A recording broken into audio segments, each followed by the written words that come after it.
আপনি কি জানেন, আজ পর্যন্ত আপনার ফোন থেকে যত অ্যাপস ইনস্টল করে আনইনস্টল করছেন,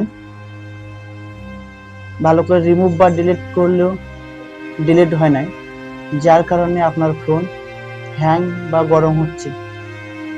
চলুন আজ আমি দেখিয়ে দিব এগুলো কিভাবে ভালোভাবে ডিলিট বা রিমুভ করতে হয়।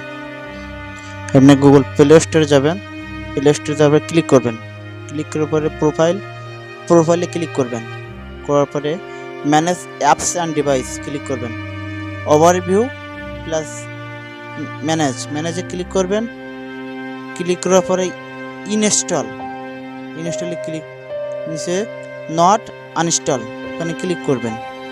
ক্লিক করার পরে আপনার যে অ্যাপসগুলো রিমুভ বা ডিলিট হয় নাই, এখানে এবার টিকমার্ক করবেন। টিকমার্ক করার পরে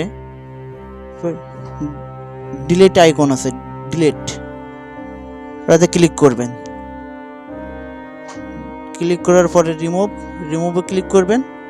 ক্লিক করার পরে আপনার অ্যাপস ডিলিট হয়ে যাবে। ভালো লাগলে লাইক কমেন্ট শেয়ার করবেন।